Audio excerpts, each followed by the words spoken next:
માર્ગાનુસારી બીજી દ્રષ્ટિ, પછી માર્ગપતિ એટલે ત્રીજી દ્રષ્ટિ, અને ત્યારબાદ અપૂર્વ જે દ્રષ્ટિમાં કરે છે ચતુર્થ દ્રષ્ટિ, અપૂર્વકરણ પછી અનિવૃત્તિકરણ, અને અનિવૃત્તિકરણ પછી અંતરકરણના પ્રથમ સમયે ઉપશમ સમ્યક્ત્વની પ્રાપ્તિ. આટલો વિષય લગભગ પાછલા 20 દિવસોમાં આપણે સમજવાનો પ્રયત્ન કર્યો છે. ગઈકાલનો જે વિષય આપણે લીધો છે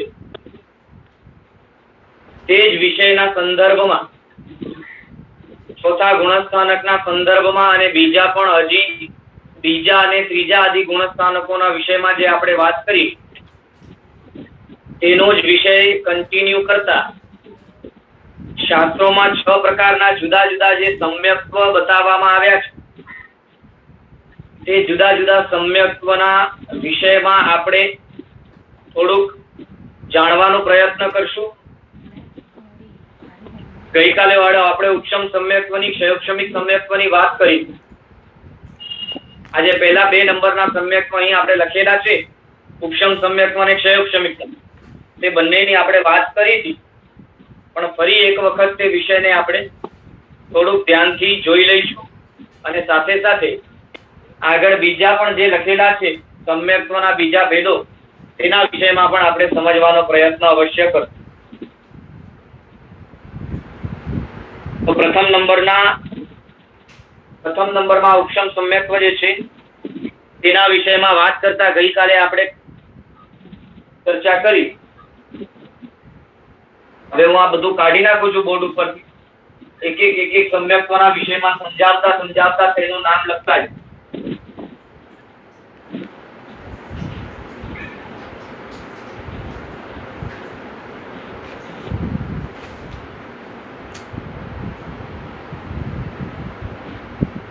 પ્રથમ નંબરે ઉપશમ સમ્યક્ત્વની વાત કરીએ.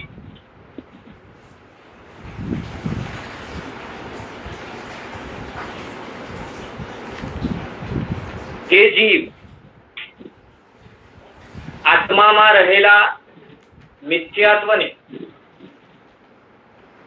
મંદ કરતો કરતો આગળ વધે છે, આત્મામાં રહેલી કર્મ બાંધવાની જે તૈયારી છે,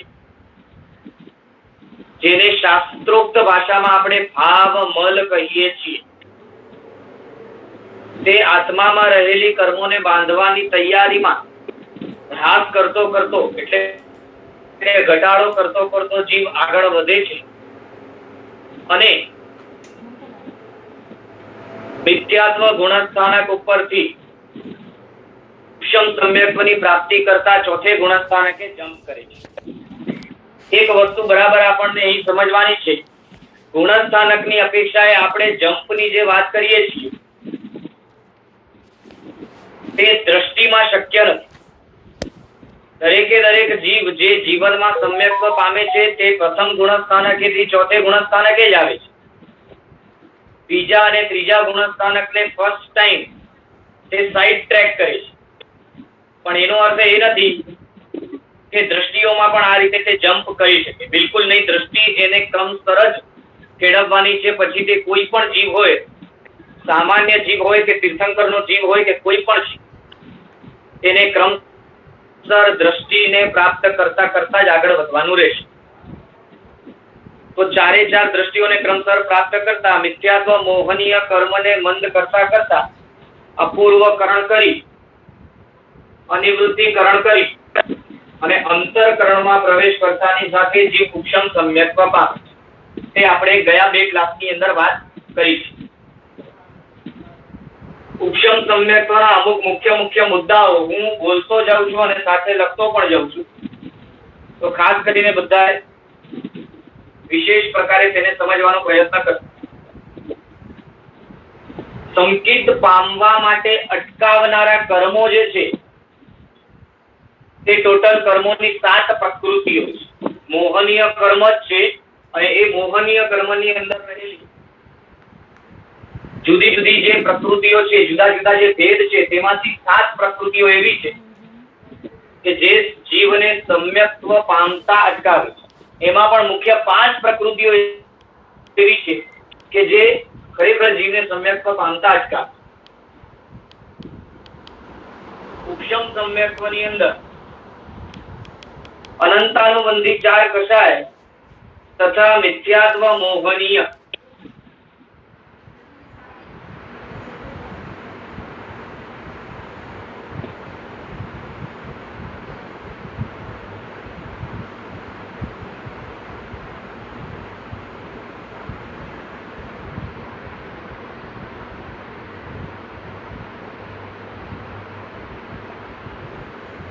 અનંતાનુબંધી કષાય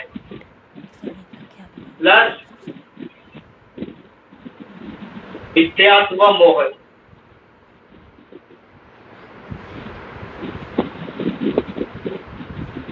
સર્વપ્રથમ સંકેત પામતા અથવા તો ઉપશમ સંકેત પામતા આ 5 પ્રકૃતિઓ જે ઉદયમાં હોય છે તે ઉપશમ થાય છે, એટલે કે તેમનું ઉપશમ થાય છે, એટલે કે શાંત થાય છે, એટલે કે તેમનો અનુદય થાય છે. ઉદયમાં આ રહેલી આ પ્રકૃતિઓને જીવ દબાવી દે છે. આ અનંતાનુબંધી 4 કષાય અને મિથ્યાત્વ મોહનીયનો ઉપશમ થતા જીવ ઉપશમ સંકેત પામે છે.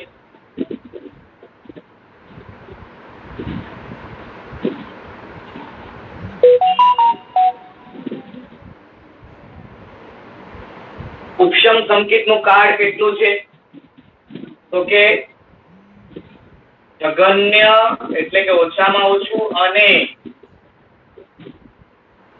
ઉત્કૃષ્ટ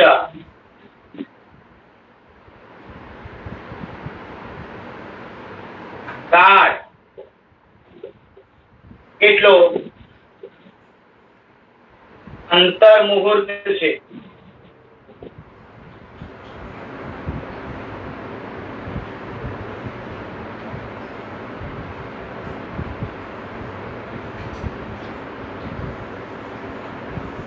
જગન્ય અને ઉત્કૃષ્ટ કાળ આ ઉપશમ સંકેત પામ્યા બાદ તેનો કાળ કેટલો છે તો કે અંતર મુહૂર્તનો જ કાળ છે. એક જ એવો કર્મ છે કે જેનામાં સંપૂર્ણપણે ઉપશમ થઈ શકે છે. એટલે એક જ એવો કર્મ છે કે જેને આપણે સંપૂર્ણપણે દબાવી શકીએ, સંપૂર્ણપણે તેને ઉદયમાં આવતા રોકી શકીએ, અને તે છે મોહનીય કર્મ. એના સિવાય બીજો કોઈ પણ કર્મ એવો નથી કે જેને આપણે સંપૂર્ણપણે દબાવી શકીએ.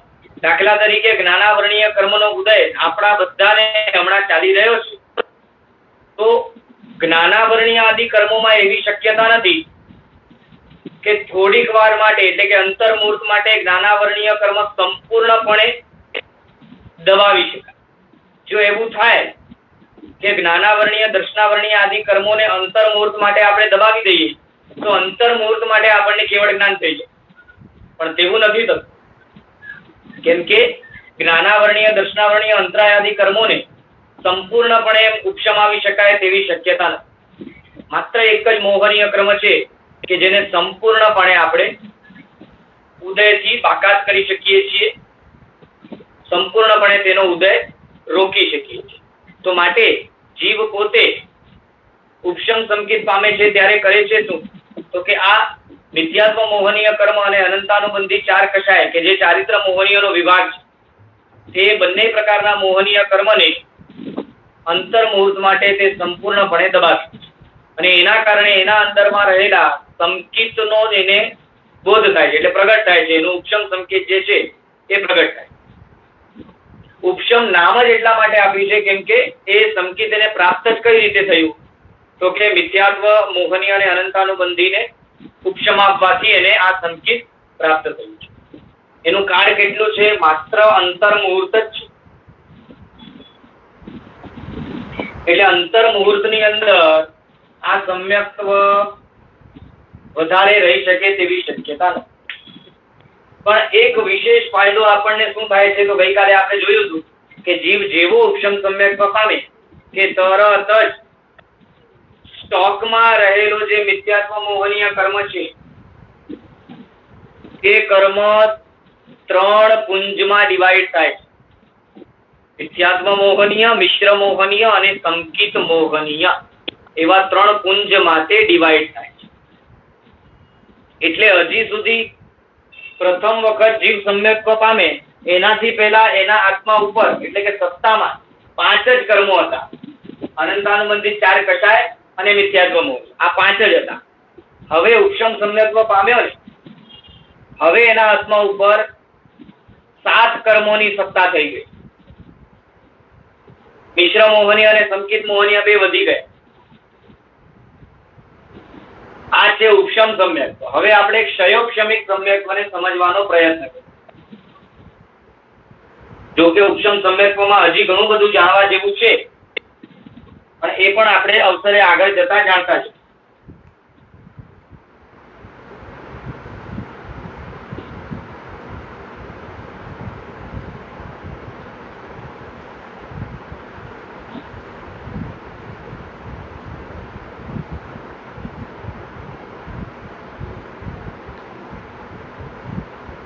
હવે વાત કરીએ ક્ષયોપક્ષમિક સમ્યક્ત્વની.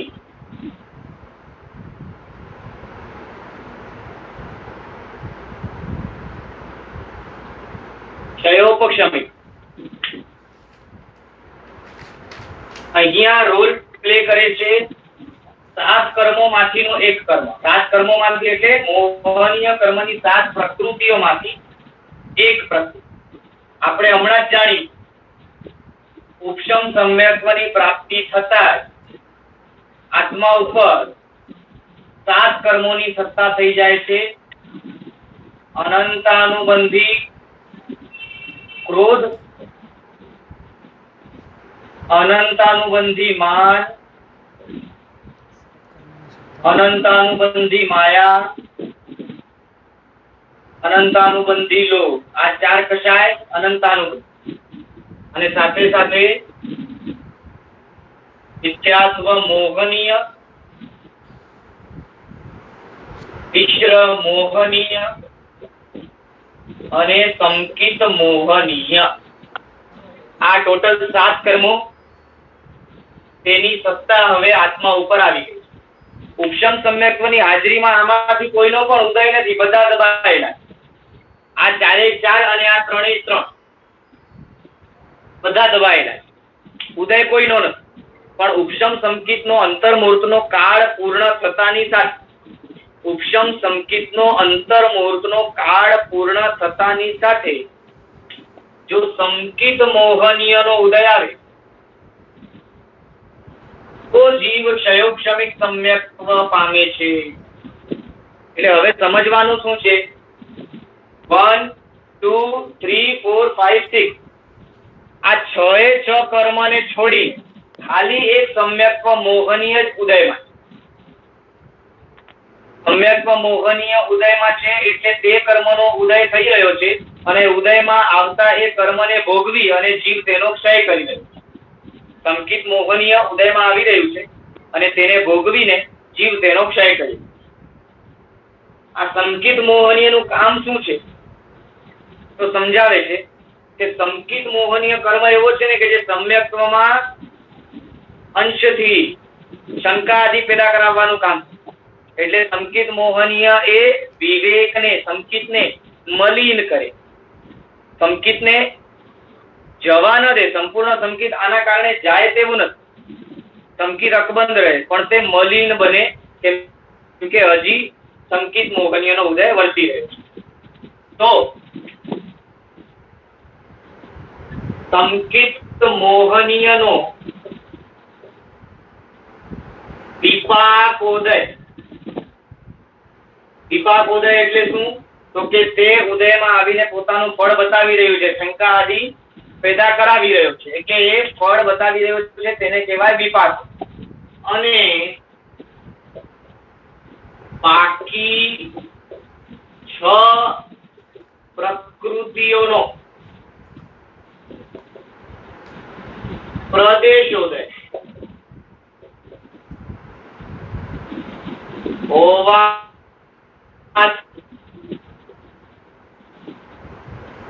ક્ષમિક સંકેત કહેવાય છે.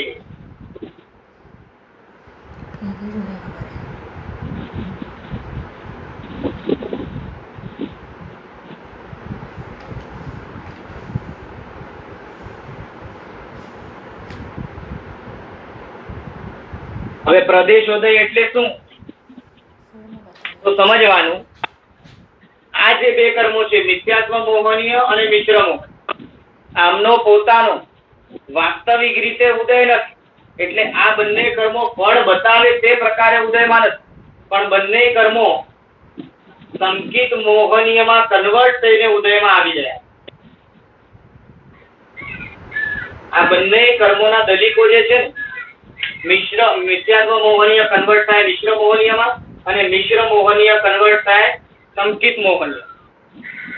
સંક્રમિત થઈ કન્વર્ટ થઈ અને પછી સંકિત મોહનીય તરીકે ઉદયમાં ચાલી રહ્યો છે. તો મિશ્ર મોહનીય અને મિથ્યાત્વ મોહનીય બંનેનો પ્રદેશોદય કહેવાય અને સંકિત મોહનીયનો વિપાકોદય કહેવાય. તો માત્ર એક સંકિત મોહનીયનો જ વિપાકોદય ક્ષયક્ષમિક સમ્યક્ત્વની અંદર છે. બાકી બધા કર્મો આ બંને તો છે એ બંનેનો તો પ્રદેશોદય છે. સાથે સાથે આ ચારેય અનંતાનુબંધી ક્રોધ માન માયા લોભ આ ચારેય પણ અપ્રત્યાખ્યાનાવરણીય કર્મની અંદર કન્વર્ટ થઈને ઉદયમાં આવી જાય.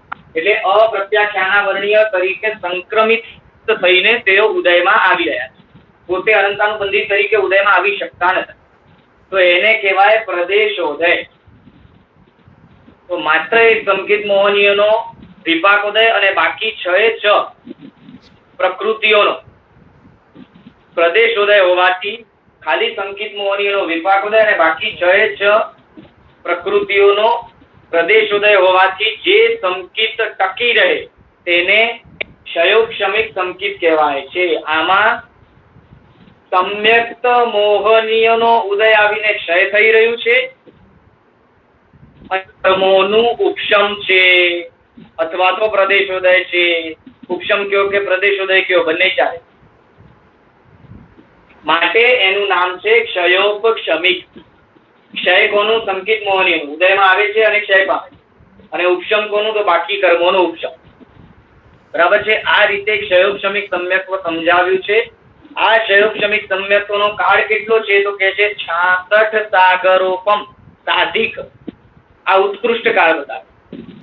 દાખલા તરીકે સમજો કે કોઈ જીવને પોતાના મનુષ્ય ભવની અંદર કે બીજા પણ કોઈ તિર્યંચાદી ભવની અંદર તેને સંકિતની ક્ષયોક્ષમિક સંકિતની પ્રાપ્તિ થાય. આ જે ક્ષયોક્ષમિક સંકિત છે એની પ્રાપ્તિ થાય અને ત્યારબાદ એને દેવલોકનો ભવ મળે તો તે દેવલોકનો પણ ભવ જો એને 22 આદિ સાગરોપમનો આયુષ્ય વાળો મળ્યો હોય તો તેવી રીતે ભવો કરતા 66 સાગરોપમ સુધી કન્ટિન્યુ એને ક્ષયોક્ષમિક સમ્યક્ત્વ ટકી શકે. ટકે જેવો કોઈ નિયમ નથી અને મનુષ્ય પછી દેવ ભવ મળે જ એવો પણ કોઈ નિયમ નથી. સમ્યક્ત્વની હાજરી હોય તો ચોક્કસ દેવ ભવ મળે, પણ સમ્યક્ત્વ વચમાં ક્ષયોક્ષમિક સમ્યક્ત્વ પામ્યા પછી એ ક્ષયોક્ષમિક સમ્યક્ત્વ આવીને વયું પણ જાય એવું પણ બની શકે. આ તો ઉત્કૃષ્ટ કાળ બતાવે છે કે વધારેમાં વધારે એકી સાથે કન્ટિન્યુ 66 સાગરોપમ સુધી ટકી છે. એમાં 2 વિભાગ બતાવ્યા છે. એક વિભાગ એવો બતાવ્યું 33 સાગરોપમનો દેવલોકનો આયુષ્ય હોય એવા 2 આયુષ્ય થાય અને વચલો મનુષ્ય ભવનો આયુષ્ય થાય તો 66 સાગરોપમ અને મનુષ્ય ભવનો જે આયુષ્ય હતો તે થોડોક અધિક ગણાય. એટલે સાધિક 66 સાગરોપમ. અથવા તો બીજી રીતે એવી પણ ગણતરી આપી છે કે 3 ભવો 22 સાગરોપમના દેવલોકના થાય અને બાકીના વચલા 2 મનુષ્ય ભવના 2 મનુષ્ય અવતારના ભવ થાય. એ રીતે પણ સાધિક 66 સાગરોપમની ગણતરી બતાવી છે. તે રીતે 66 સાગરોપમ સુધી ક્ષયોક્ષમિક સમ્યક્ત્વ કન્ટિન્યુ વધારેમાં વધારે ટકી શકે. ઓછામાં ઓછું કાળ કેટલું તો કે અંતર્મુખ. આવ્યા પછી અંતર્મુખમાં વયો જાય એવું પણ બની શકે.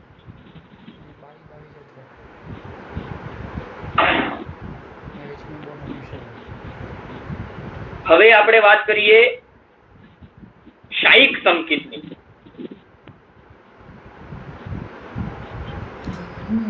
શાયિક સંકિતની વાત કરીએ. એક આ કોઈને લખવું હોય તો લખી શકો છો. એક 2 મિનિટ રાખું છું, પછી કાઢી લો.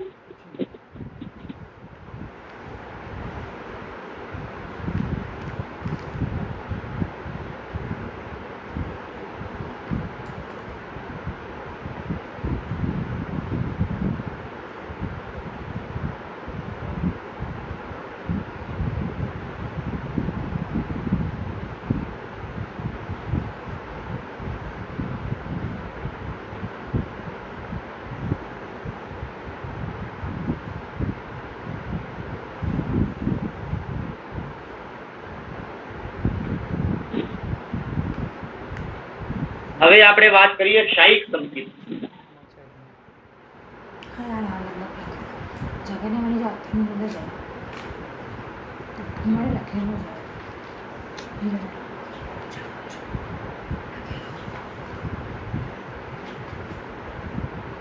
શાયિક સંકિતની અંદર ક્ષયોક્ષમિક સમ્યક્ત્વ જે છે, આની પહેલા શાયિક સંકિતની પહેલા જે સમ્યક્ત્વની આપણે વાત કરી, ક્ષયોક્ષમિક સમ્યક્ત્વ, તે ક્ષયોક્ષમિક સમ્યક્ત્વમાં જે આ સંકિત મોહનીયનો ઉદય વર્તી રહ્યો છે,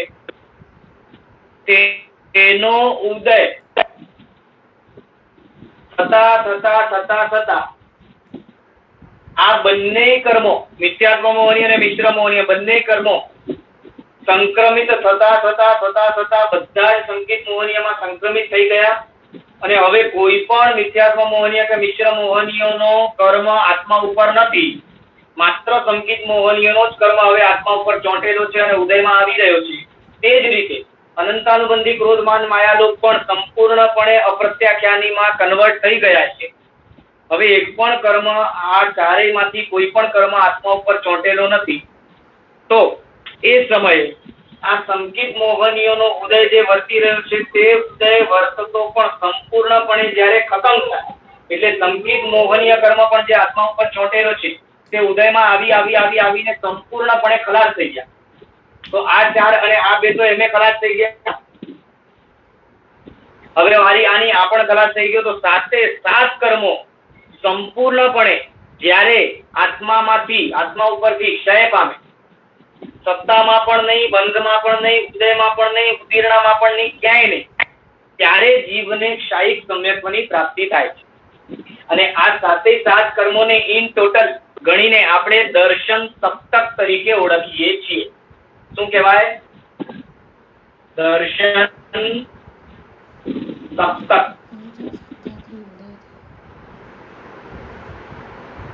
દર્શન સપ્તક. તો આ દર્શન સપ્તકનો સંપૂર્ણ ક્ષય થવાથી શાયિક સમ્યક્ત્વની પ્રાપ્તિ થાય છે.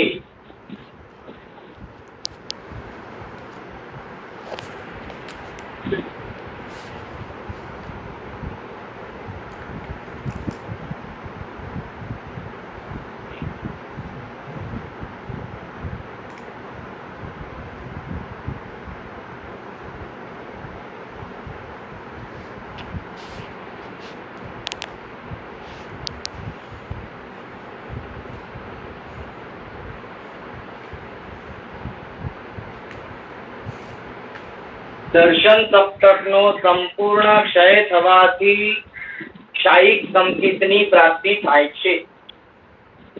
તો આપણા જીવનમાંથી જ્યારે પણ જે પણ ભાવમાં સંપૂર્ણપણે 7 કર્મો સત્તામાંથી પણ નષ્ટ થઈ જશે, ત્યારે જ શાયિક સંકિતની પ્રાપ્તિ થશે. અને એક વખત સંપૂર્ણપણે આ 7 કર્મો સત્તામાંથી નષ્ટ થયા, તો પછી જીવનમાં ક્યારે પણ ફરી આ કર્મોનો બંધ ન થાય.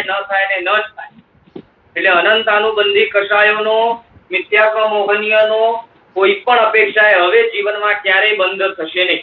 અને બંધ નહીં થાય તો ઉદયની શક્યતા નથી, અને ઉદયની શક્યતા નથી તો જીવ ક્યારેય પણ હવે શાયિક સંકિત પામ્યા પછી તેનાથી નીચલી કક્ષામાં ક્યારેય નહીં જાય. એનું કારણ એ કેમ કે બંધાતું જ નથી. બંધ નથી તો ઉદય શક્ય નથી. માટે શાયિક સંકિત પામ્યા પછી જીવ ક્યારે પણ એ ચોથા ગુણસ્થાનકની નીચે પડતો નથી. હવે શાયિક સંકિત પામ્યા, એ શાયિક સંકિત કેટલો મહામૂલ્યવાન છે તે આપણે સમજીએ. એનાથી પહેલા 2 સંકિત છે એના વિશેમાં સમજ. ઉપશમ સંકેત પ્રાપ્ત થયો તો તેનું મૂલ્ય આપણા જીવનમાં કેટલું? તો આ બધું કાઢી નાખું છું.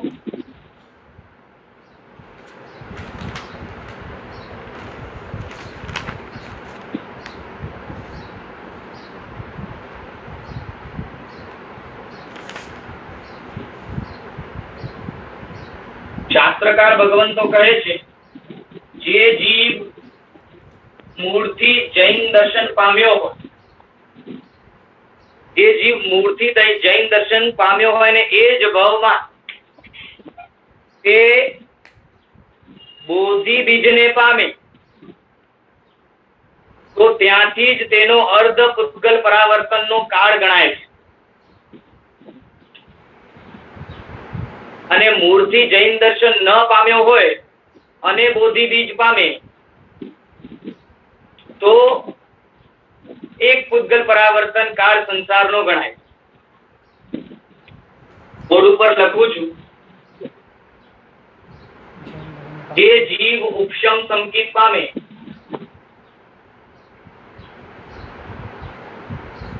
અથવા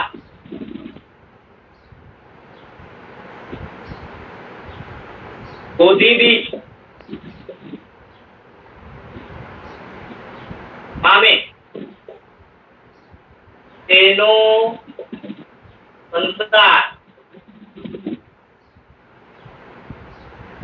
માત્ર અર્ધ પૂતગલ પરાવર્તકયું.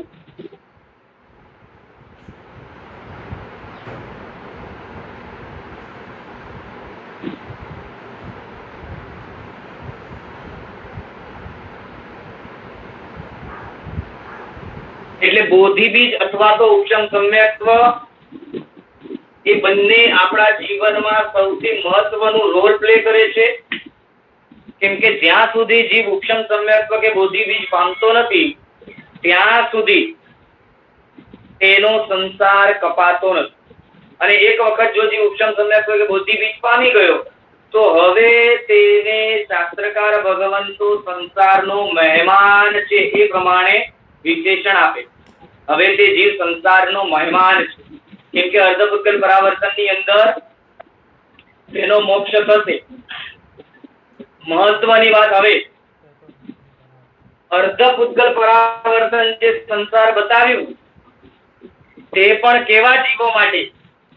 તો કે જેમણે મહાપુરુષોની, તીર્થંકર ભગવંતોની વિગેરેની આરાધના કરી અને મહાપાપ બાંધ્યો હોય સંકિત પામ્યા પહેલા, તેવા જીવો માટે મેક્સિમમ અર્ધપૂતગલ પરાવર્તન કહ્યું. બાકી જે જીવ સડસડાટ ગતિ કરી શકે તેવા પ્રકારની અવસ્થા વાળો હોય તેને તો 5-25 ભાવમાં મોક્ષ મળી જવાનો. એટલે જો અતિશય ગાઢ કર્મોને, નિકાસિત કર્મોને આપણે ન બાંધ્યા હોય જીવનમાં અને આ ઉપશમ સંકિત પામી જઈએ તો પછી 5-25-50 ભવોની અંદર 50 આગળ પાછળ અવશ્ય આપણો મોક્ષ થશે જ. આ થઈ ક્ષયોક્ષમ આપણે ઉપશમ સંકેતની વાત. એવી જ વાત ક્ષયોક્ષમિક સંકેત માટે સમજવી, કેમ કે ઉપશમ સંકેત અને ક્ષયોક્ષમિક સંકેત માટે બંને સંકેત માટે આ રીતની વાત આવે છે. હવે આપણે વાત કરીએ ક્ષાયિક સંકેતની. ક્ષાયિક સંકેત પામ્યાનો લાભ શું, ફાયદો શું?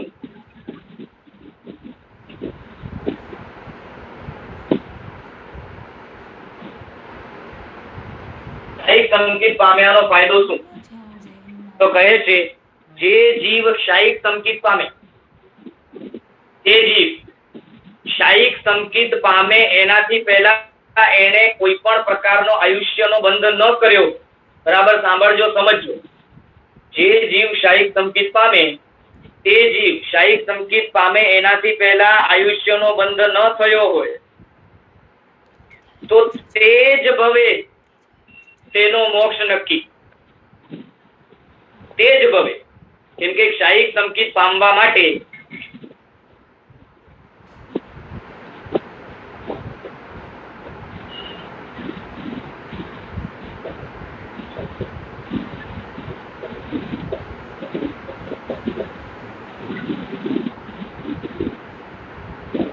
પહેલો સંગયણ જોઈએ અને કેવલી ભગવંત નો આળ જોઈએ. શાહીક સંકેત પામવા માટે પહેલો સંગયણ જોઈએ, કેવલી ભગવંતની હાજરી હોય તેવા સંજોગો, તેવા પ્રકારનો કાળ જોઈએ.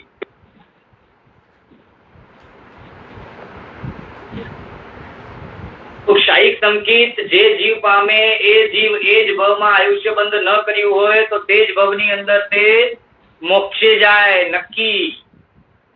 પણ જો શાહીક સંકેત પામ્યો હોય એનાથી પહેલા, હવે 3 વસ્તુઓ અહીં હું કહીશ. શાહીક સંકેત પામ્યો હોય એનાથી પહેલા જો તેને દેવલોકનો અથવા તો નરકનો આયુષ્ય બાંધી લીધો હોય, દેવલોકનો અથવા તો નરકનો આયુષ્ય બાંધી લીધો હોય તો 3 ભવે કે 5 ભવે મોક્ષે જાય. 3 ભવે અથવા તો 5 ભવે તે મોક્ષે જાય. તો શાહીક સંકેત પામે એનાથી પહેલા યુગલિકપણું બાંધી લીધું હોય તો 4 ભવે તે મોક્ષે જાય. અને શાહીક સંકેત પામતાની પહેલા જો સામાન્ય મનુષ્ય એટલે કે સંખ્યાતા વર્ષના મનુષ્ય કે તિર્યંચનો આયુષ્ય બાંધ્યું હોય તો પછી તે ભવમાં તે શાહીક સંકેત પામી જ નથી. 3 વસ્તુઓ કહી. શાહીક સંકેત પામતા પહેલા આયુષ્ય બંધ ન થયું હોય તો તે જ ભવે મોક્ષ. સંકેત પામ્યા પહેલા નરક કે દેવલોકનું આયુષ્ય બંધાઈ ગયું હોય તો 3 અથવા 5 ભવે મોક્ષ. અને શાહીક સંકેત પામ્યા પહેલા યુગલિકનો આયુષ્ય બંધાઈ ગયું હોય તો 4 ભવે મોક્ષે જાય. આ રીતે શાહીક સંકેત પામ્યા પછી અવશ્ય જીવ 1 ભવે, 3 ભવે, 4 ભવે કે 5 ભવે, મેક્સિમમ 5 ભવથી વધારે તેના ન થાય એટલા ભવોની અંદર તો તે અવશ્ય મોક્ષે જાય જાય જાય ને જાય.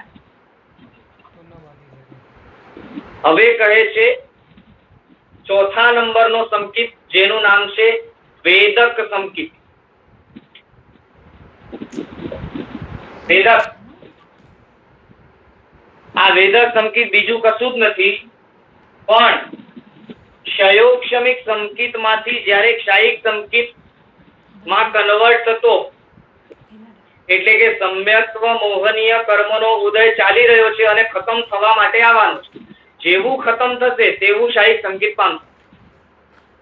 તો તે સમયે સંકેત મોહનીયનો છેલ્લો કર્મનો દલિક જ્યારે ભોગવાતો હોય, સત્તામાં હવે કશું જ નથી, માત્ર છેલ્લો દલિક વર્તમાનમાં ભોગવાઈ રહ્યો છે અને જેવો ભોગવીને પૂરો કરશે તેવું શાહીક સમ્યક્ત્વ પામશે.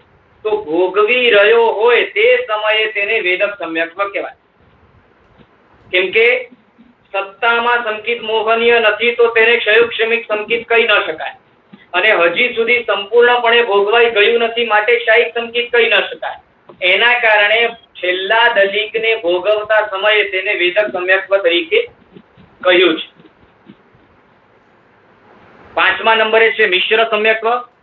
તે 3જા ગુણસ્થાનકે હોય છે. તે કઈ અપેક્ષા તો કે 4થા ગુણસ્થાનકે થી જ્યારે જીવ 3જા ગુણસ્થાનકે પડતો હોય તે સમયે એના અંદરમાં જે આંશિક સમ્યક્ત્વ બચ્યું હોય તે અપેક્ષાએ તેને મિશ્ર સમ્યક્ત્વ કહે.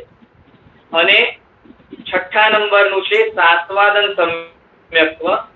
તે કઈ અપેક્ષાએ તો કે 4થા ગુણસ્થાનકથી જ્યારે જીવ 2જા ગુણસ્થાનકે પડતો હોય ત્યારે અંદરમાં આંશિક સમ્યક્ત્વનો આસ્વાદ હોય તે અપેક્ષાએ તેને સાસ્વાદન સમ્યક્ત્વ કહે. બાકી મુખ્ય તો આ 3 જ સમ્યક્ત્વને સમજવા જેવું વિશેષ છે: ઉપશમ, ક્ષયોક્ષમિક અને શાહીક. ત્રણેયમાં વિવેક તો સરખો જ હોય. ત્રણેય સમ્યક્ત્વમાં વિવેક તો સરખો જ હોય, માત્ર વિશેષ એટલું કાળ આદિમાં બધામાં ફરક હોય છે. અમુક સમ્યક્ત્વ આવ્યા પછી વહી જાય તેવા છે, જ્યારે કે શાહીક સમ્યક્ત્વ આવ્યા પછી જાય નહીં તેવું છે. એવો બધો જે તફાવત છે તે ચોક્કસ સમજવો. બાકી વિવેકના હિસાબે ખાલી ક્ષયોક્ષમિક સંકિતમાં મલિન વિવેક હોય એટલું સમજવું, બાકી તે વિવેક ખરેખર છે તો ઉપયોગી. તો આ રીતે 6 એ 6 સમ્યક્તાના વિષયમાં આપણે વાત કરી. હવે આપણે પ્રશ્નોત્તરી તરફ આગળ વધીએ. જેમને પ્રશ્ન હોય તેઓ હેન્ડ રેઝ કરી શકે છે. સકામ, નિર્જરા અને પુણ્યાનુબંધી પુણ્ય પહેલી દ્રષ્ટિમાં સ્ટાર્ટ થઈ જાય? હાજી, પહેલી દ્રષ્ટિમાં સ્ટાર્ટ થઈ જાય. સંપૂર્ણ મોહનીયને દબાવવામાં આવે ત્યારે આપના મનમાં કેવા ભાવ હોય? સંસારથી છૂટવા માટેનો વૈરાગ્ય હોય અને સાથે સાથે વિવેક પણ બરાબર જબરદસ્ત હોય. તો વૈરાગ્ય અને વિવેક એ બંને પ્રકારના ભાવોથી, એ બંને પ્રકારના ગુણોથી યુક્ત ભાવો આપણા હૃદયમાં તે સમયે હાજર હોય છે. હમણાં આપણને શેનો પ્રદેશોદય છે? ઉદાહરણ તરીકે સમજાવો. જો જીવ સમ્યક્ત્વ પામેલો હોય તો સંકિત મોહનીયનો વિપાક ઉદય હોય અને મિથ્યાત્વ તથા મિશ્રનો પ્રદેશોદય હોય. તે જ રીતે અનંત અનુબંધી કષાયનો પ્રદેશોદય સંકિત પામેલો હોય તો, અને એમાં પણ વળી દેશ વૃત્તિ પામેલો હોય તો અપ્રત્યાખ્યાનીનું પણ પ્રદેશોદય, પ્રત્યાખ્યાનીનું વિપાક ઉદય.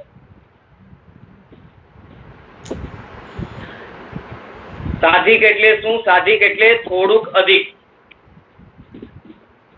યુગલિક સંકિત પામી શકે? જી, પામી શકે.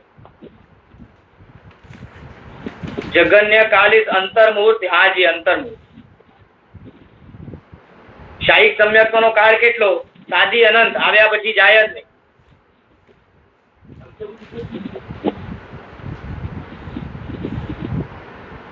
48 મિનિટની અંદરનો જે સમય હોય તેને અંતર્મુહૂર્ત પકડવાનું, બરાબર? એમાં વળી મધ્યમ અંતર્મુહૂર્ત પકડવાનું.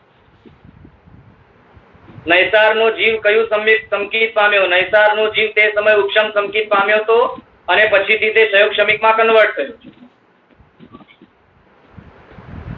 છેલ્લા 3 સમ્યક્ત્વના નામ વેદક સમ્યક્ત્વ, મિશ્ર સમ્યક્ત્વ અને સાસ્વાદન સમ્યક્ત્વ. વેદક એટલે ક્ષયોક્ષમિક અને ક્ષાયિકની વચલો. જ્યારે છેલ્લો સંકિત મોહનીયનો દલિત ભોગવાતો હોય ત્યારે તે વેદક સંકિત કહેવાય. ત્રીજા ગુણસ્થાનકે ચોથેથી પડીને આવ્યો હોય તો મિશ્ર સંકિત કહેવાય. અને બીજા ગુણસ્થાનકે જ્યારે ચોથેથી પડીને આવ્યો હોય ત્યારે સાસ્વાદન સંકિત કહેવાય.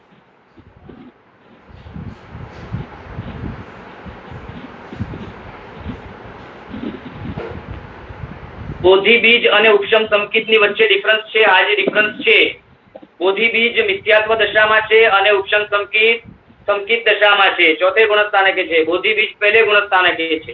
પણ એટલું વિશેષ કે જે બોધિ બીજ પામ્યો છે તે વહેલે મોડે સંકિત અવશ્ય પામશે ને પામશે. માટે બોધિ બીજ એ આપણા માટે સૌથી શ્રેષ્ઠ વસ્તુ છે. આ કાળમાં પામવા યોગ્ય સર્વપ્રથમ વસ્તુ બોધિ બીજ છે. ત્યારબાદ પછી સંકિત આવે, ત્યારબાદ દેશ વિધિ અને ત્યારબાદ સર્વવિધિ. ચલો વીનાબેન હરિયા બોલો. પ્રણામ ગુરુજી. તમે જે કીધું કે આપણે ક્ષાયક ઉપશમ સંકિત પામ્યા પછી જે મિશ્ર મોહનીય કે મિથ્યાત્વ મોહનીયનો જે ઉદય આવે, કે સમજો કે સંકિત મોહનીયનો ઉદય આવે, તો એ ઉદય આપણા કર્મને આધારે આવે કે પછી આપણે એમાં કઈક પુરુષાર્થ કરીને એનો ઉદય કરી શકીએ? પુરુષાર્થ કરવા દ્વારા અવશ્ય સંકિત મોહનીયનો ઉદય લાવી શકીએ તેવી શક્યતા છે. અચ્છા, okay.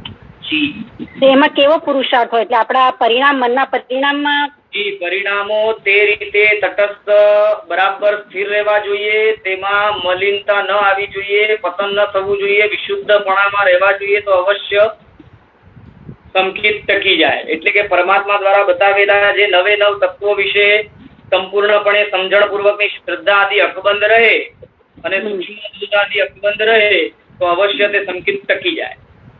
Okay, okay, thank you. જી, આભાર. ઝલક બોલો. અહીંયાથી અનમ્યુટ કર્યું છે, ત્યાંથી અનમ્યુટ કરજો. અવાજ નથી આવતો, અનમ્યુટ કરજો. હાજી. પ્રણામ ગુરુજી. જી. આપણે આ ક્ષયોપશમિક સમ્યક્ત્વ ચાલ્યું જાય અને પછી તમે કીધું કે સાધિક 66 સાગરોપમ સુધી હોય તો સંકિત ચાલ્યું જાય તો પછી ક્યારે પાછું પ્રાપ્ત થાય? એટલે પાછું ફર્સ્ટ સંકિત આવે ત્યારે ઈ ક્ષાયિક જ આવે એવું હોય? ના, પાછું આવે ત્યારે ક્ષયોક્ષમિક પણ આવી શકે અને ઉપશમ પણ આવી શકે, બંનેમાંથી કોઈ પણ આવી શકે. પલ્યોપમના અસંખ્યાત ભાગની અંદર જ પુરુષાર્થ થઈ જાય તો ક્ષયોક્ષમિક આવી જાય. ફરી પાછું એને પાછું આવવા માટે અંતર્મુહૂર્ત પણ ન લાગે, ઓછામાં ઓછે ફરી અંતર્મુહૂર્તે પાછું આવી શકે તેવી શક્યતા છે. ઓકે. અને ગુરુજી હજી એક ક્વેશ્ચન છે કે આ સાયિક સમ્યક પહેલા તમે કીધું ને કે મનુષ્ય અને તિર્યંચનનું જો આયુષ્ય બાંધેલું હોય તો ક્ષાયિક ન થાય.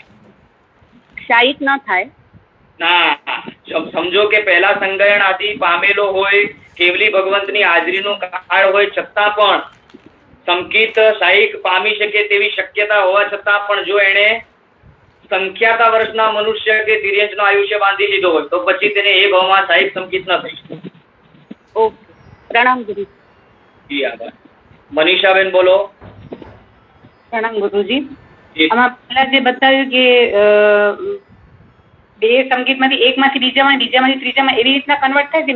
સોરી, મિશ્ર મોનીમાં બતાવ્યું ને સંયુક્ત મોની મિશ્ર. હાજી, મિથ્યાત્મ મોનિયામાંથી મિશ્રમાં અને મિશ્રમાંથી સંકિત મોની. ડાયરેક્ટ આમાં મિથ્યાત્વમાં ના આવી જાય એવી રીતના? ના. હા. અને ઓલું બતાવ્યું અનંતાનુબંધીમાંથી અપ્રત્યાખ્યાનીમાંથી પ્રત્યાખ્યાની, એનામાંથી સંજવલન, એમ કરતા કન્વર્ટ થતો છે. કન્વર્ટ થાય પછી ઓલામાં આવી શકે? હાજી. અને હા સર, થેન્ક યુ. ત્રણેય પ્રકારના સંકિત જે આપણે વાત કરી, ક્ષયોક્ષમિક, ક્ષાયિક અને ઉપશમ, એ ત્રણેય પ્રકારનો સંકિત ચોથા ગુણસ્થાનકે જ કહેવાય. એના સાથે સાથે જો દેશથી વીરતી હોય તો પાંચમું ગુણસ્થાનક કહેવાય, અને એના સાથે સાથે જો સર્વથી વીરતી હોય તો છઠ્ઠું ગુણસ્થાનક. પરેશભાઈ બોલો. ગુરુજી, આપણે કીધું એકવાર સાયિક સમ્યક પામ્યા પહેલા દેવલોક અને નરકનું આયુષ્ય બાંધ્યું હોય તો 3 કે 5 ભવે મોક્ષે જાય. યુગલિક પણ બાંધ્યું હોય તો 4થે ભવે મોક્ષે જાય. મનુષ્યો કે તિર્યંચનું સંખ્યાતા ભાવનું આયુષ્ય બાંધ્યું હોય તો કયા ભવે મોક્ષે જાય? એવો કોઈ નિયમ નહીં. પછી તો સાયિક સંકિત પામે એટલે પછી પાછું એ ગણતરી આવે, 1 ભવ, 3 ભવ, 5 ભવ, 4 ભવ. એટલે હવે સમ્યક તો ગયું છે એમ? ગયું નહીં. ક્ષયોક્ષમિક સમ્યક્ત્વ હાજર છે પણ ક્ષાયિકમાં કન્વર્ટ ન થઈ શકે. હવે જો બાંધી લીધું હોય સંખ્યાતા વર્ષના આયુષ્ય મનુષ્ય કે તિર્યંચ, પછી આવનારા ભવે વળી મનુષ્ય થાય, એમાં વળી પુરુષાર્થ કરે અને ક્ષાયિક પામી જાય તો ફરી અવશ્ય 1 ભવે, 3 ભવે, 4 ભવે કે 5 ભવે મોક્ષે જઈ છે. અને આ છોડીને બીજું કઈ કીધું તમે? કન્ડિશન હું લખી ન શક્યો ત્યારે. ના, બસ આ જ છે. આ 4 જ કન્ડિશન છે. 1 ભવ, 3 ભવ, 4 ભવ, 5. નહીં, 1 ભવ શેમાં આવ્યું? આયુષ્ય કોઈ પણ પ્રકારનું ન બાંધ્યું હોય અને સાયિક સમ્યક્ત્વ પામે તો તે જ ભવે મોક્ષે એમ. તો એ તો 1 ભવ નહીં થયો ને, આ તો આ પ્રેઝન્ટ ભવમાં જ છે. એટલે હાજી, એ જ તે જ ભવે એમ. 1 ભવ એટલે તે જ ભવ. ઓકે. જી આભાર. જીતેશભાઈ ગાલા બોલો. હેલો. હાજી. પ્રણામ ગુરુજી. જી પ્રણામ. પહેલો ને બીજો જે તમે કીધું કે સંકિત પામી શકે જીવ, એ અગર સપોઝ કે હાલ્યો જાય તો પછીથી એને સંકિત એ મળી શકે?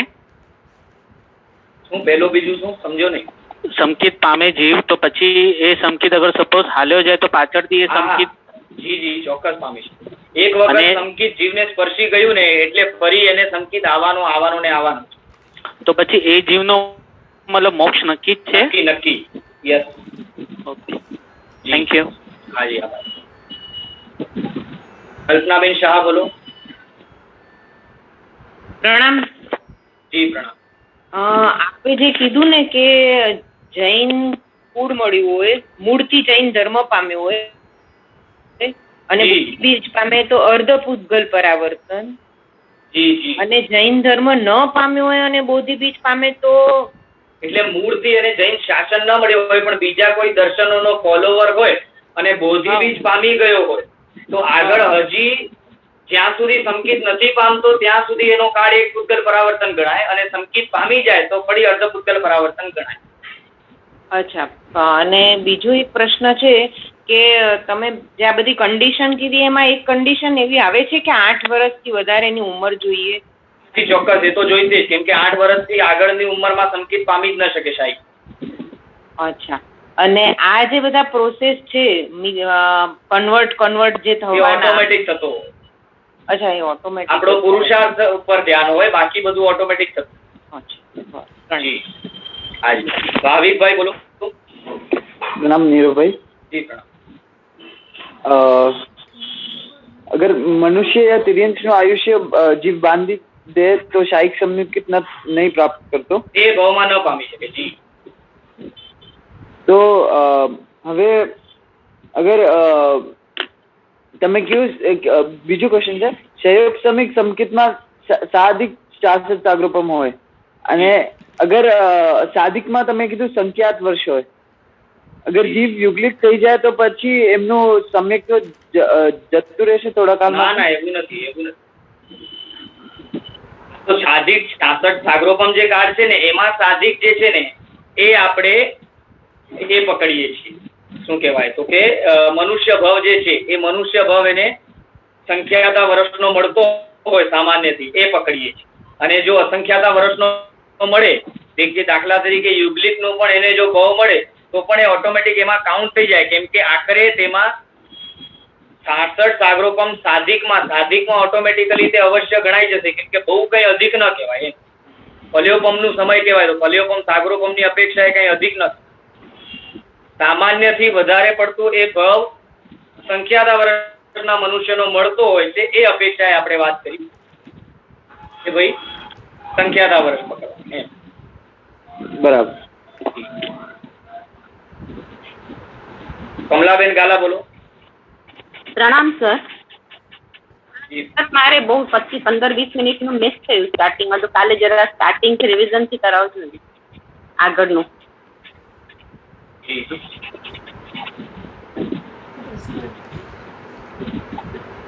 વનિષ્કાબેન બોલો. અહીંયાથી અનમ્યુટ કર્યું છે, ત્યાંથી અનમ્યુટ કરજો. હાજી બોલો. પ્રણામ ગુરુજી. મારું આગળનું સાંભળવાનું રહી ગયું હશે તો ગ્રંથિભેદ અને બોધિબીજ એક જ વસ્તુ છે કે અલગ છે? ના બંને વસ્તુ અલગ છે. બોધિબીજ એટલે મુક્તિ પ્રત્યેનો રાગ અને ગ્રંથિભેદ એટલે અપૂર્વકરણ. જી. Thank you. રમીલાબેન બોલો. પ્રણામ ગુરુજી, અવાજ આવે છે? હાજી પ્રણામ બોલો. મને પ્રત્યાખ્યાન અને અપ્રત્યાખ્યાન હજુ સ્પષ્ટ નથી થયું, તો અપ્રત્યાખ્યાન એટલે પછખાણ લેવાથી અટકાવે તે કર્મો અપ્રત્યાખ્યાની કહેવાય, અને પ્રત્યાખ્યાની એટલે અતિચાર લગાડે તેવા કર્મો તે પ્રત્યાખ્યાની. જી. મમતાબેન બોલો. હાજી. સર, સમ્યક તો ઉછેરવાની ક્રિયા એટલે શું હોય, ક્યારે ઉછેરાવાય? એટલે આપણે જે અરિહંત મહાદેવ આ જે બોલીએ આ તો વ્યવહાર સંકેત થઈ ગયું, લેકિન કે સમ્યક તો ઉછેરી દેવાનું એકવાર જીવનમાં, તો શું હોય?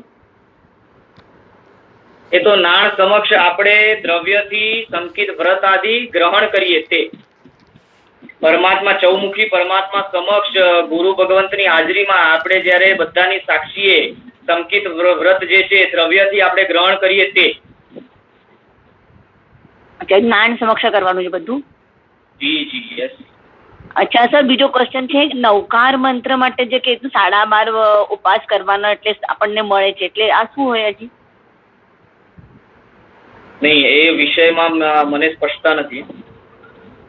એટલે કે ઉપધાન તો નથી થયું, અડાડ્યું નથી થયું કે 12.5 ઉપાસ કરવાના એટલે કે નવકાર મંત્ર તમને બરોબર મળે એવું કંઈક છે? ના, મને ખ્યાલ નથી. મેં ક્યારે આ વસ્તુ સાંભળી નથી. આભાર. જી હાજી. જયવંતીબેન બોલો.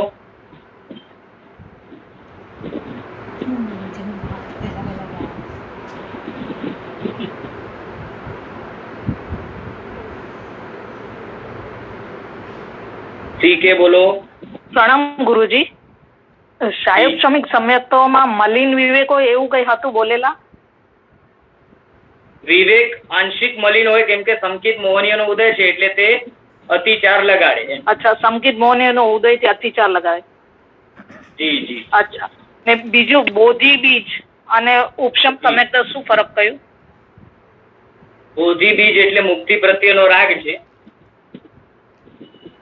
હા, એટલે ના, બોધિ બીજ એટલે મિથ્યાત્વ દશામાં છે. જી ને જી. ઉપશમ સમ્યક્ત હા જી, એ તો સમ્યક એટલે સંકિત ચોથા ગુણ. હા હા બોધિ બીજ પ્રથમ ગુણસ્થાનક છે, જ્યારે સંકિત ચોથો ગુણ. હા હા. જી. ગુરુજી બીજું ક્ષયોપશમિક સમ્યક્ત્વ કહ્યું ને, તો એમાં ક્ષય અને ઉપશમ છે. તો ક્ષય એટલે જે તારમ ઉદયમાં આવે છે ને ભોગવી જાય છે એટલે ક્ષય કહ્યું છે. જી, શેની વાત કરો છો તમે? ક્ષયોપશમિક સમ્યક. હા, ક્ષયોપશમિક. હા, ક્ષય એટલે આપણે જે સંકિત મોહનીય ઉદયમાં આવીને જે એનો ભોગવટો થઈ રહ્યું છે, એનો ક્ષય થઈ રહ્યું છે તે.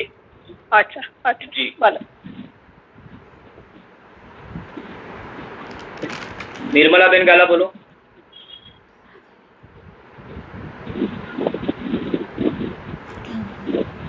કિરણભાઈ સંગોઈ બોલો. હલો. હા, મિક્ષામ પાછો મ્યુટ કરી નાખ્યું, આજે અનમ્યુટ કરજો. હા જી. પ્રણામ જય જિનેન્દ્ર, તમારી ખૂબ ખૂબ અનુમોદના. અને મેં લિંક તમને મોકલી છે, જે ઘણા બધા લોકો તમારી વાત પૂછતા હતા, તો ખબર છે એમાં જ તમે નહીં મોકલી શકો, પણ હું એટલે તમને રિક્વેસ્ટ કરું છું કે તમે બધાને એવરીવન ને મોકલી દો, એટલે જેને બી અનુકૂળતા હોય લિંક મળી જાય.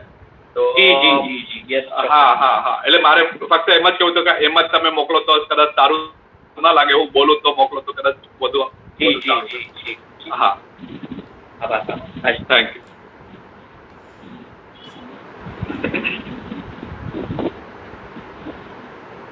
પૂનમબેન બોલો.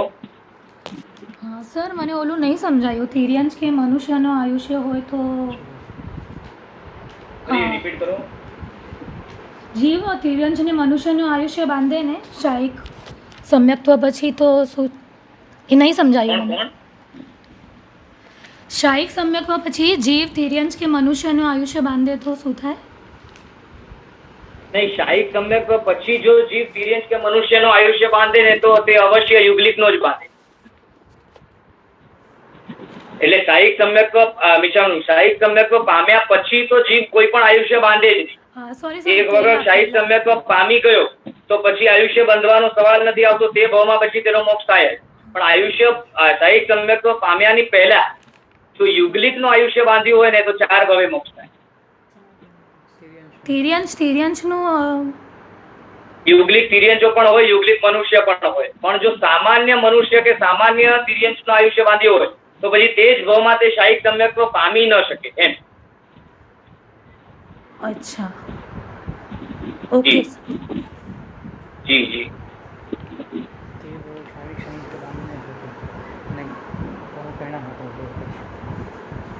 ચિત્રંગીબેન બોલો. પ્રણામ ગુરુજી. આપણે પેલું ઉપસમ સમ્યકત્વમાં કીધું ને એનો લાભ તો મૂર્તિ જૈન દર્શન ન હોય તો એક પૂજલ પરાવર્ત એ શું છે? એટલે એનો કોઈ પણ જીવ છે ને એ મૂળથી જૈન દર્શન જૈન કુળ પામ્યો ન હોય ને તો એને સંકિત પામવા માટે, વિષયોને સમજવા માટે સમય ઘણો નીકળી શકે એવી શક્યતા છે. જી. અને જ્યારે કે જૈન દર્શન ની અંદર આપણને પરમાત્માની પરમ કૃપાથી સૂક્ષ્મતા એટલી બધી સહેલાઈથી પ્રાપ્ત થાય છે ને, વિષયોની જે સૂક્ષ્મતા છે, વિષયોમાં જે સૂક્ષ્મ બોધ રહેલો છે તેના વિષયમાં સમજણ આપણને સહેલાઈથી પ્રાપ્ત થઈ શકે તેવી શક્યતા છે. માટે તેનો કાળ અર્ધપુદ્ગલ પરાવર્તન એ અપેક્ષાય. એટલે બીજા જૈન દર્શન સિવાયના બીજા બધા જીવો માટે એક પૂજલ પરાવર્ત કાળ ગણવાનું? આ બોધિ બીજ પામ્યો હોય ત્યાર સુધી. સંકિત પામી જાય તો વળી અર્ધપુદ્ગલ પરાવર્તન જ ગણાય. જી જી જી. આભાર. જી આભાર. HD બોલો.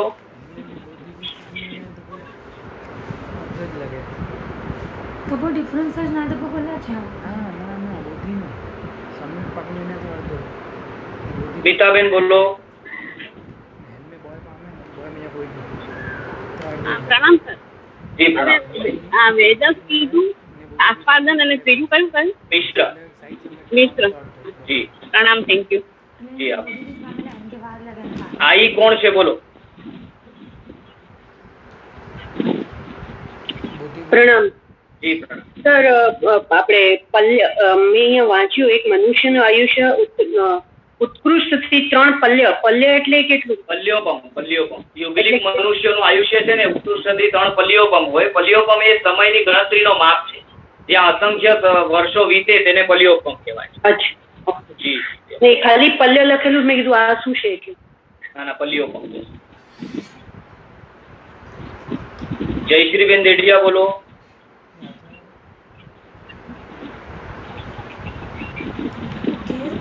જયશ્રીબેન દેડિયા બોલો. હા, હેલો. પ્રણામ ગુરુજી. મને તિર્યંશ યુગલિક એટલે એ સમજવું હતું, એ કેવી રીતે હોય? યુગલિકોમાં પણ જેમ સિંહ, બળદ વગેરે ચતુષ્પદ તિર્યંચો હોય અને પક્ષીઓ પણ હોય, ખેચર પક્ષીઓ હોય. એટલે એ યુગલિકમાં હોય? હા હોઈ શકે. જી જી. એટલે એ ચોથા એટલે ત્રીજા ત્રીજા આરામાં. Yes yes. અને ક્ષય પશ્ચિમિક ઓલું સમ્યક તો હોય ને, જે ના ક્ષાયિક સમ્યક જે આવે ને પછી જાય નહીં, તો એ ક્ષમ્યત્વમાં સમજો આપણે ઉપશમમાં બાંધેલું હોય ને પછી એ આવી શકે ને? હા, એક વખત ઉપશમ સમ્યક્ત્વ મળી હોય પછી તે ક્ષયોક્ષમિકમાં કન્વર્ટ થાય અને ત્યાર પછી તે પાછું ક્ષાયિકમાં પણ કન્વર્ટ થઈ શકે. અને અગર જો આપણે હમણાં 5મામાં એ શક્ય નથી ને, તો હવે આપણા જીવો સમજો ગણખરા તો એવા આરાધક એવા હોય છે ને કે એમ લાગે છે કે આવતા ભવે જવાના જ હોય છે, તો શું એ પછી પ્રાપ્ત કરે? પછી સમજ્યો નહીં શું? એટલે ગણખરા આપણા હમણાં 5મામાં એવા ગણખરા એવા તપસ્વી જીવ હોય છે કે સમજો આપણને એમ લાગે કે આવતા ભાવમાં જ મોક્ષ થશે. એટલે હું દાખલા તરીકે કે હું પણ આ ભાવમાં તે ક્ષાયિક સંકિત ન પામી શકે, આવનારા ભાવમાં તે પામી જાય એવું બને. હા, તો વસ્તુપાલ ને તેજપાલ ને જે છે ને અન્નપૂર્ણા દેવી, એ માવિદે ક્ષેત્રમાં છે ને હમણાં. જી જી. હા, અને એમણે અન્નપૂર્ણા દેવી તો એમને તો કેવળ જ્ઞાની થઈ ગયું છે ને? હા, લગભગ તો થઈ ગયું છે. યસ, મને સ્પષ્ટ ખ્યાલ નથી પણ લગભગ. હા, તો એક ક્ષાય પશ્ચિમિક હોય જ ને, એમને ક્ષાયિક જ સમ્યક તો હોય ને એમને પણ? જી જી ચોક્કસ. ક્ષાયિક સમ્યક આવ્યા પહેલા કેવળ જ્ઞાન થાય જ નહીં. એટલે અહીંયાથી જયારે મૃત્યુ પામ્યા છે અથવા તો આયુષ્ય બંધ જયારે કર્યું છે ને, ત્યારે મિથ્યાત્વની હાજરી છે અને એના કારણે મનુષ્ય બાંધ્યું છે અને ત્યાં જઈને વળી સંકિત પામી ગયા છે. હા, એટલે એવી આરાધના કરી છે ને એકદમ કે. Yes yes. થેન્ક યુ ગુરુજી. જી આભાર. ચલો હવે આજ માટે આપણે એટલું રાખીએ છીએ. આપણો સમય પૂર્ણ થયો છે. જીનાજ્ઞા વિરુદ્ધ બોલાયું હોય તો મિચ્છામિ દુક્કડમ. સર્વમંગલ માંગલ્યમ સર્વ કલ્યાણ કારણમ પ્રધાનમ સર્વ ધર્માણામ જૈનમ જયતિ શાસનમ જીન શાસન તે ભક્તિ. જય. પ્રણામ.